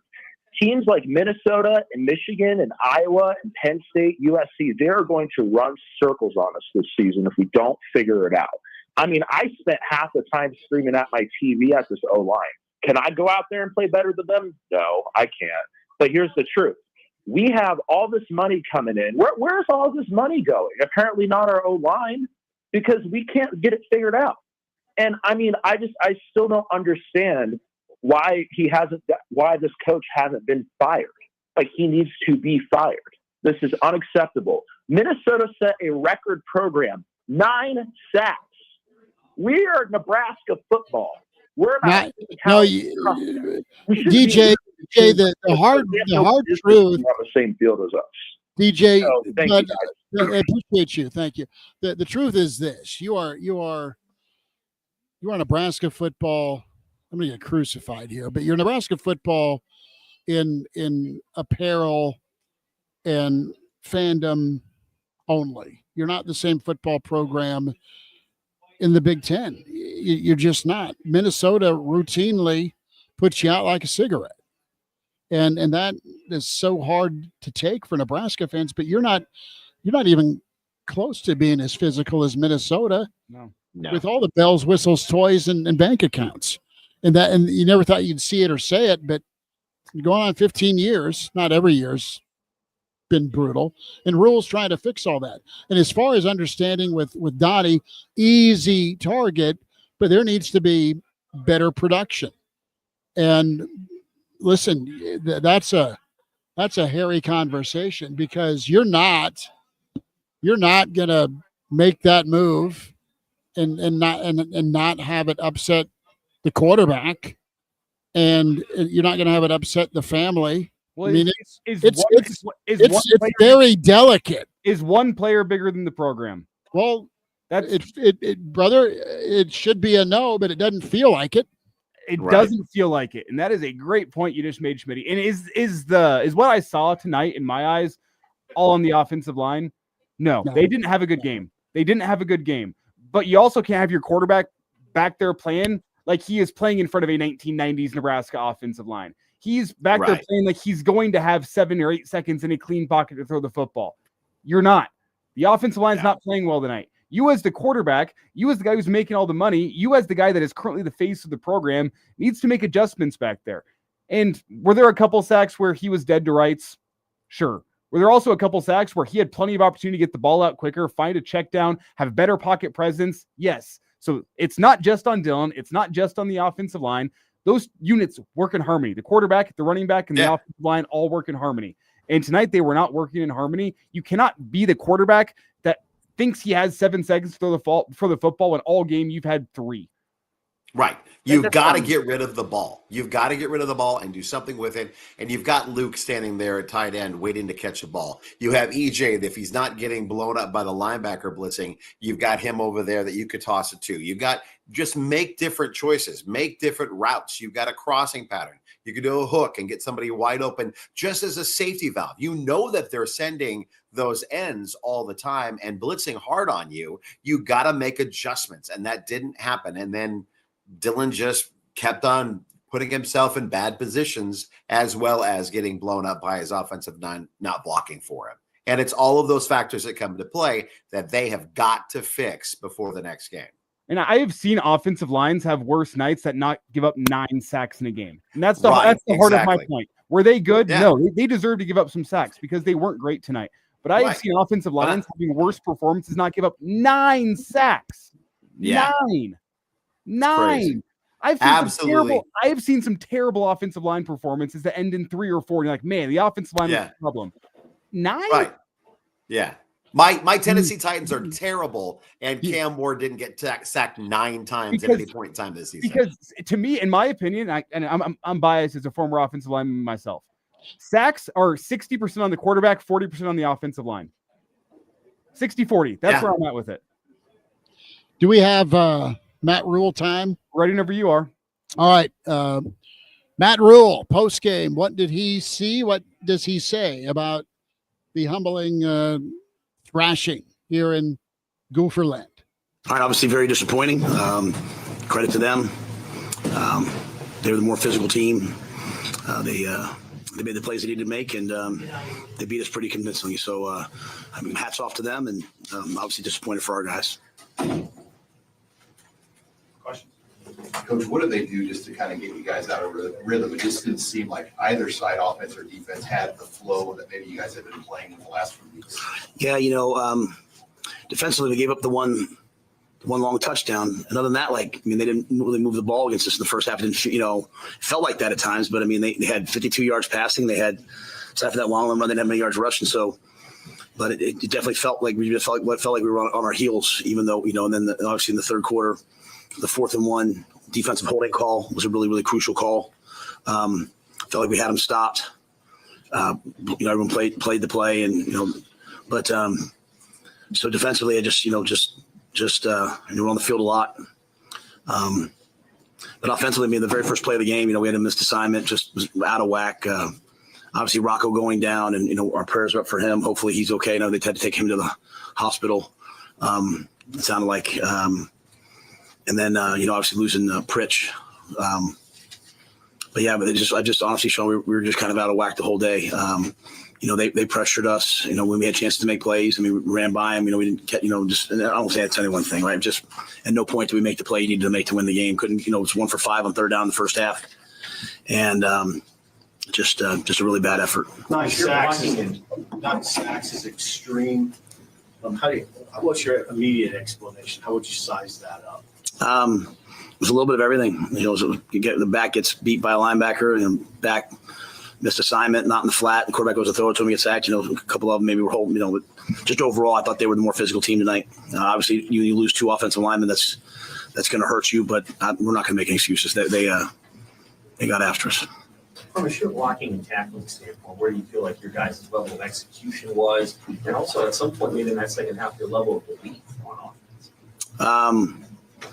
I don't want to start. I don't want to start psychoanalyzing it on my end. I think I can only make mistakes if I do that. But to your point, at halftime game, we just kept saying tackling. They ran running shallow crosses versus man, and we were missing the tackles. Even the long touchdown run has to get tackled. You have to tackle those plays. We have the players to do it. We have to make those plays, and so. But it wasn't any one play. It just.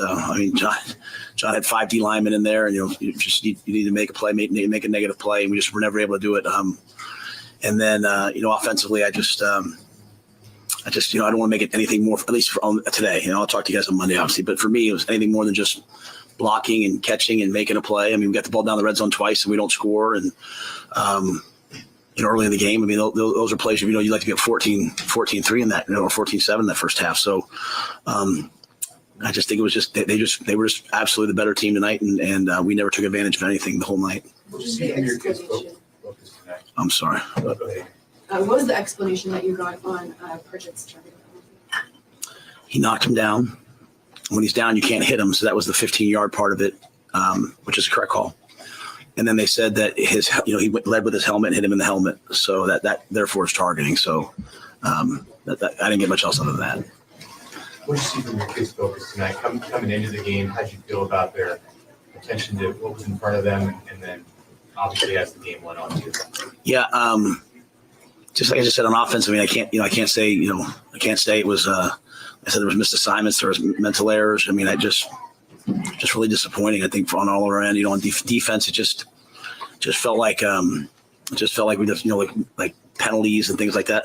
I thought we had a really good week of practice. We traveled really well. There's nothing that led me to think that this was going to be like this, but I don't want to minimize that on their end. I think they played really well. They had a good plan. They just ran the football, and part of stopping the run, as it accumulated throughout the game was also not just going 3 and out. You got to move the ball on offense. You got to score points. You got to make them be, not just one dimensional. And we just never really quite put them under any duress. We never scored any points on offense so we just didn't play a complete game. And, special teams wise until that very last punt return, there was really never a big play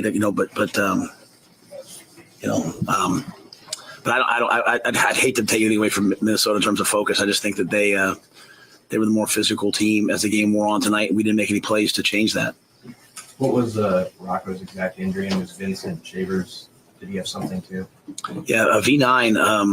V9 had surgery on his thumb on Tuesday, and was cleared to play. Was planning on playing. Just as he started, just too painful. So wasn't able to play. Appreciate him for trying to play. Just wasn't able to go. And then Rocco, all they said to me was he came off the field. And they just said he broke his hand, broke his finger, and sounded like it was even more serious than that. I don't want to say everything without knowing, but they had to take him to the hospital immediately. So obviously those were 2 really good players for us. Coach, what that long drive they had, that 90 minutes, how much of a spirit backbreaker is that? I think they all are. At some point you're hoping, you believe in our guys. You're hoping someone, knocks a ball out, makes a big tackle, sack, fumble, something. And, when you get off the field, there were times, I said the first half, we looked really crisp on defense, in terms of stopping them run early, but, they were bleeding it for 4 and 5 yards. I think it just took a toll on us after a while, and credit to them. There's not really much else I can say other than that. It's just credit to them.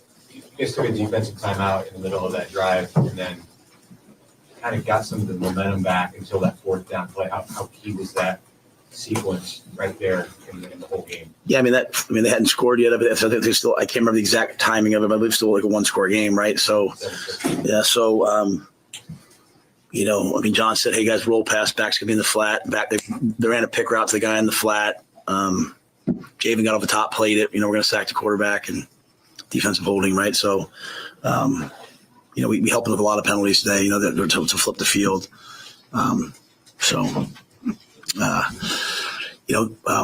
At that point, we're kind of starting to have some issues with some bodies. Defensively, some guys were getting banged up. So, we kind of had to go to a 4-down front, took a timeout. And that's the play. You're hoping you make that 4th and 1 stop, and that's the play that kind of ignites you. We really had that igniting play in the game. Are you surprised you weren't able to run the ball more effectively against them? Well, in the middle of the third quarter, I keep track of the running back. We averaged like 4.5 yards a carry. But I mean, the sacks were just such direction. You're in 3rd and 2, and it's a sack, and Dylan just got beat up, and there was just a lot of like free runners, a lot of guys. Him getting Emmett. I thought Emmett was really good again tonight. Just getting hit in the backfield. A lot of. They did a lot of things. I came in knowing I knew they were going to blitz us. I said, hey, they're going to blitz you. They're going to pressure you, and we had some RPOs built in to try to beat it. Some checks try to beat it. We never really beat it. And so I'll have to watch the tape a little bit more. But I mean, for being honest, it was kind of like that everywhere, especially in the second half tonight. Like just nothing materialized in the second half, and that was disappointing. One more, Coach, if there is. Do you think that is Rocco going to have to stay here tonight? Is he going to? I have no idea. I literally went in the locker room and came in here, so I'm not sure. I'm not sure honestly what the prognosis is. Okay. All right, thank you guys. Kind of at a loss for words, and that'll wind down our on-air coverage on KFOR with Real Red Reaction, powered by Slim Chickens, 14th and Pine Lake, 84th and Old Shady. A quick timeout as we'll shift over to YouTube with Real Red Reaction, YouTube, Average Joe Sports Show, YouTube, also KFOR Twitter.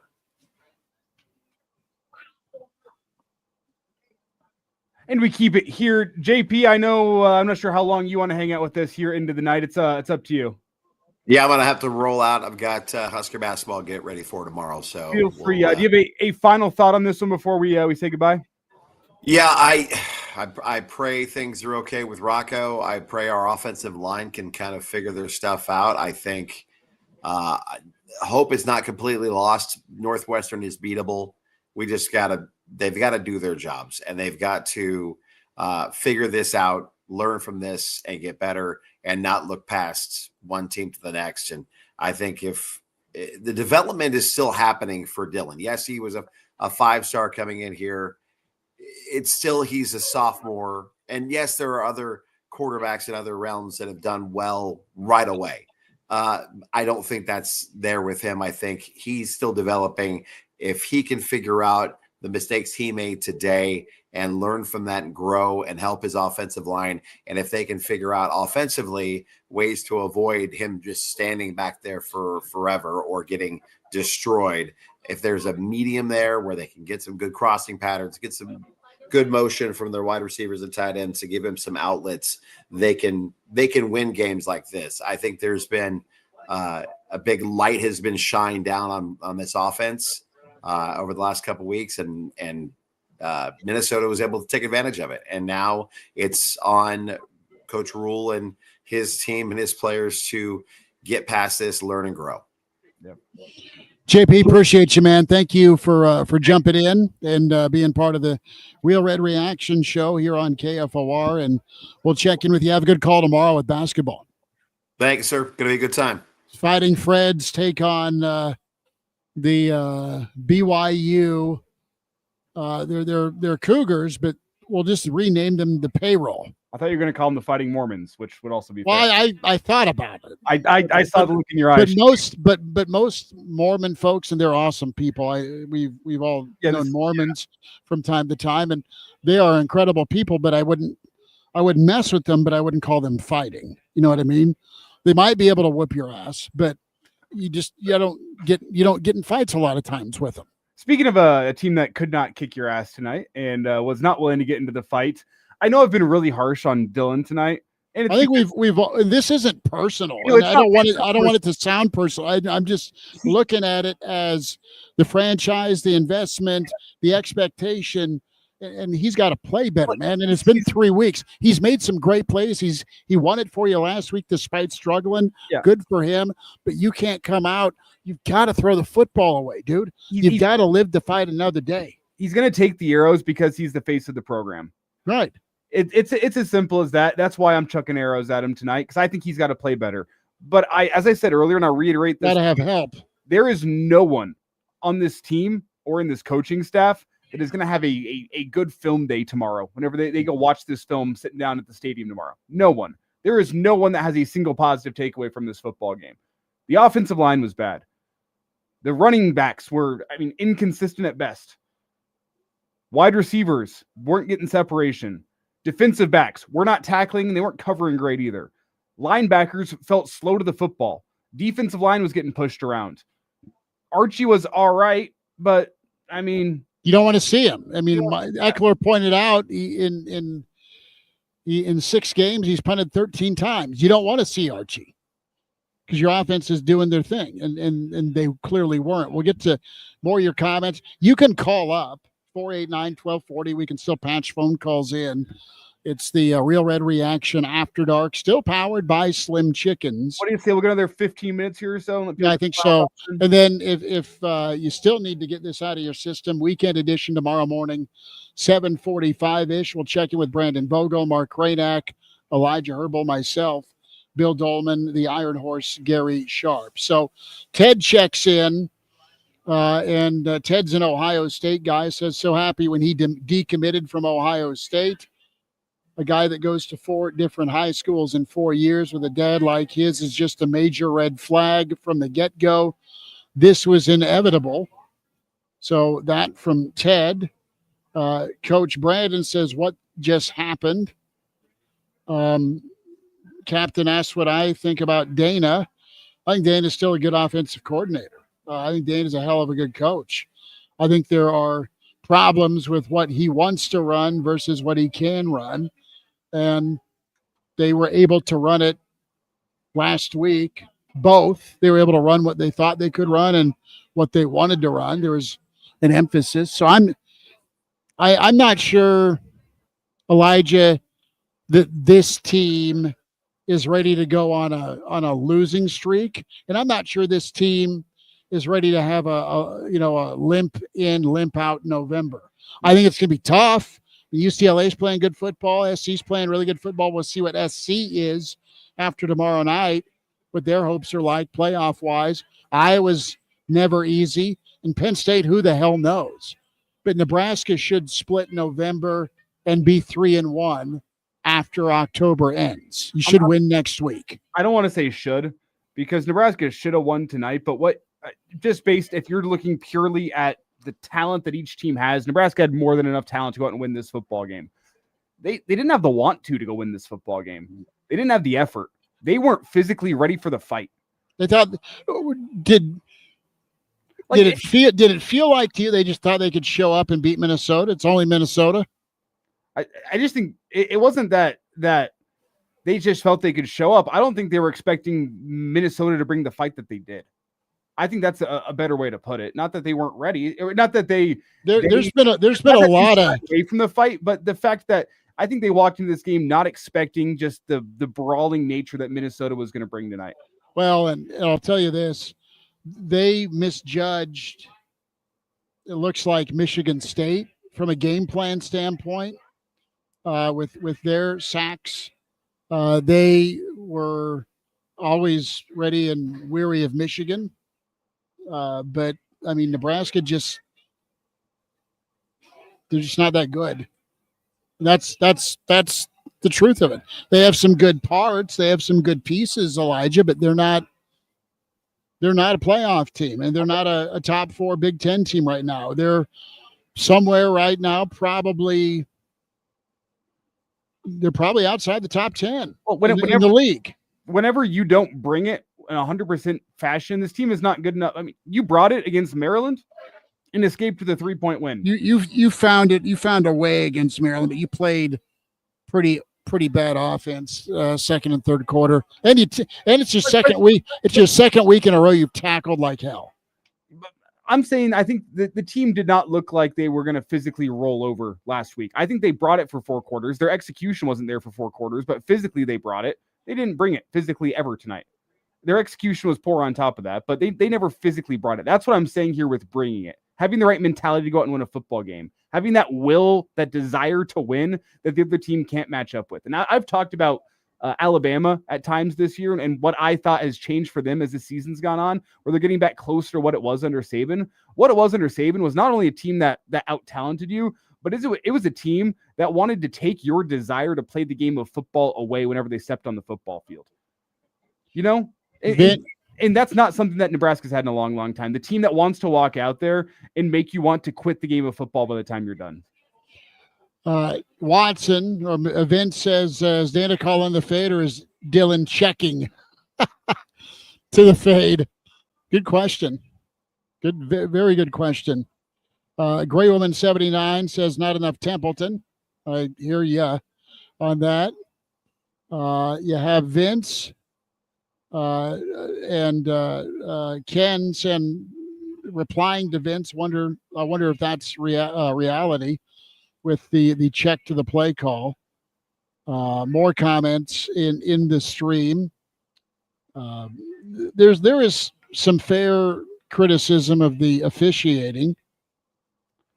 Yeah, you could, but it's not why you lost the football game. I didn't think they were good, so I'm not going to talk about it because it didn't factor into Nebraska going out there and winning or losing. If Nebraska got great officiating tonight, they would have lost that game by 3 scores. It didn't matter. Mm-hmm. That's why it's not anything that is in my thought process right now. It didn't matter how well those officials did. Those officials could have tried to gift you the game. You would have lost by 3 scores. You weren't ready. You weren't ready to go physically stand up to Minnesota tonight. No. And I just wonder how many teams can be ready week to week, game to game in the Big Ten. I mean, and you think with what Nebraska has resource-wise, that every Saturday you're going to see a team that physically and mentally is ready because of this investment, because of this capital you have in the program. And it ain't going to happen with 18 to 22-year-olds. Scott checking in. Scott, we got to ask Scott if he turned to the Rumble Mints. He's just crushingly disappointed. I was going to say, though, there is a coach that always has his players ready to go, and his name is Curt Cignetti at Indiana. That's why he's one of the best coaches in the country right now. Yeah. There's not a game that those guys aren't ready to go out and play. Brian is right. Mass kicks on the D-line for sure. You have Phil checking in, says Dylan leads the league in time sacked, starting to look like Shador. That's kind of the point I was making earlier, and I've said it before, why I say sacks are a quarterback stat. If you think Nebraska is the worst pass protecting offensive line in the Big Ten or in the country, you need to watch more college football. There are some bad offensive lines out there in terms of pass protection, and their quarterbacks don't get sacked as much as Dylan Raiola does. I don't think I need to explain it more than that. Go out and watch some college football this week and see some of the offensive lines. There are some offensive lines that do not give their quarterbacks much time. And either as an offense, from a game plan point of view, they've adjusted for that. So the quarterback gets the ball out of his hands quicker, or their quarterback himself is able to get the ball out quicker, has better pocket presence, whatever it may be. There are quarterbacks out there with worse offensive lines than Nebraska that don't get sacked as much as Nebraska. 489-1240, 489-1240, 800-825-5865. Here's one thing I want to ask about, and I want to go to that drive Nebraska scored on, Elijah. Let's go back to when it was Nebraska scored first, didn't they? They were up 3-0. Mm-hmm. Wow, that's a lifetime ago. So Nebraska's driving. They get the play you want from Dylan, the improv, right, where he's flushed a little bit, hangs, and then hits Lindenmeyer. You get the pass interference penalty on that second third down. of the drive, and then you have a play where on the third down you don't convert. You have a wheel route that's open if you stand in the dump off, and you you take your shot with EJ one-on-one, or you go to the goal line and try and find Barney sitting down in the zone, and he gets sacked. He gets sacked, and he held onto the football. It wasn't just like 1-2 and he's dead. No, I mean, he got sacked, and you're forced to kick 3. Well, there's Barney has disappeared since Michigan, and it's not his fault. People are obviously keying on him, but he's been open, and they've not found they've not found him. That's the maddening part of this. When it became 21-6 or 24-6, and Vic brings this up here, seeing repeated proof that Rule isn't willing to sit a guy or a coach he adds, are we surprised that we didn't see TJ Lateef at the end of that game at all? Whenever Dylan Raiola was clearly seeing ghosts, he was clearly harassed by that defensive line. The game was feeling, you have a hostage. In all reality, it was out of reach. You have a hostage situation. You bench him or you do something you don't like. There's that worry and fear of, I've had a 5-star at Nebraska and I'm needing him to attract more talent. And he is a good football player, but that it feels like it is so eggshells, and that you can't live life like that. Yeah. There have been times where you bench him. Now, I was talking to you in the press box after the interception against Michigan State, and he went out and made the play on 3rd and 10 that flipped the game. So you got to be right with when you tell your quarterback to sit and watch. I mean, you have one chance to play that card as Dana, as Rule, as Nebraska, or you risk losing it. And there's still a lot of football in his life left. You don't want to jump, and it shouldn't be that way, but it feels that way. Maybe we're wrong. Maybe he can take an ass chewing and a benching. I would think with the family being rough and tumble as they are, with the offensive line background, that they understand that if things aren't good, it's going to get called out. I mean, that's why they were such great players. So I think it would be okay to see Lateef. But today was the day where I thought you should have done it. I haven't said that yet this season. Tonight was the night, especially at 21-6 or even 24-6, where I was surprised that you don't see Lateef out there, just because Dylan's getting harassed, and I thought it became an injury concern for him. Like that, well, you can always a mobility thing. You can always go and sell that. If you want to get out there and protect your quarterback, you can just say he was out there getting rocked. Let's go get the second string guy killed. The game fell out of reach. We wanted to keep him safe late in a football game that we didn't think we were going to be able to go and win. And as a Husker fan, you would have accepted that and said, you know what, you don't want to give up, but it did feel like that, and we were excited to see the second guy. Tonight, by the fourth quarter, was the time where I was like, okay, what is the reason for keeping Dylan in this football game when he has shown you time and time again, all he's going to do is sit in that pocket and get killed? Well, and here's the other thing that you risk. Maybe you risk getting TJ hurt. Maybe you risk him performing, or at least getting that ball rolling. You risk a quarterback controversy, and it shouldn't be a risk. Your goal is to win the football game and play the best people.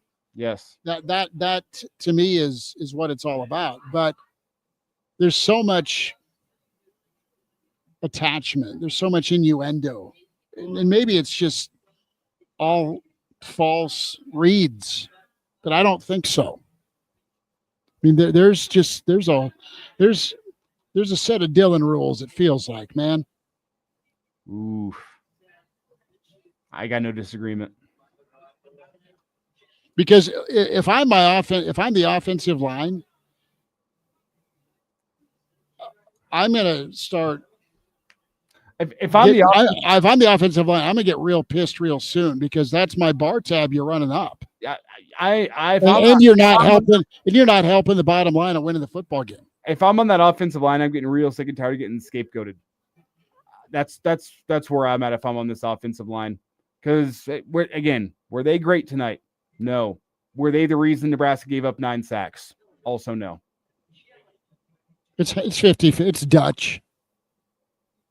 There are guys playing right now that just have been overmatched by edge pressure in the Big Ten. But if you can establish the run game, you're not one-dimensional, and it isn't open season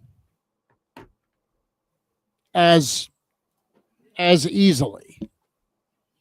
So we will try and tackle this a little bit more tomorrow with some other voices, some smart fellas, along with Elijah Herbal tomorrow. Oh, it's going to be a lot to talk about tomorrow. Yeah. Tim Bob. It's like, that's 8 minutes of time I'll never get back. Watching the 98-yard drive. Man, it's vicious. It is vicious. Nebraska fans dejected, frustrated, angry, and totally understand it. We'll see if it gets a little bit better tomorrow. This will do it for the Real Red Reaction Show, powered by Slim Chickens. 14th and Pine Lake, 84th and Old Shady, 84th and, help me, Adams. 84th and Adams, another location going in. Go see Hooksy and the crew. Get your chicken fix. Just awesome. Appreciate all of you in the stream for checking us out. Like and subscribe to the Average Joe Sports Show. Check out KFOR Facebook and Twitter. Check out the Average Joe Twitter handle as well, AJ Sports Radio, AJ Sports Pod. Give Elijah a follow at Herbal Essence at Schmidt_radio. And we'll be back at you tomorrow at 7:45-ish on YouTube with more thoughts on Nebraska, Minnesota. Big Red get rolled tonight, as it was problematic, but at least you can pour a drink and cheers that Miami lost. If you're a true, real, hardcore Nebraska fan, that's always celebratory. If Miami loses, they did. They lost at home, but Nebraska smoked 24-6. Just one last quick thought. Let's just read out the team stats for you. 3 of 11 on third down. 213 total yards. It's either hot or cold, man, with this offense. Minnesota went for 339. Nebraska threw for 177. Minnesota only had to throw for 153, 16 out of 20 on completions. Nebraska ran for 36 yards. Minnesota on that 200 barrier, 186. Nebraska 1.2 a carry. Yes, 9 sacks help that number be awful. 6 penalties, and you had 5.3 a rush. What did we say? It needed to be below 4 for Nebraska to win today. It wasn't.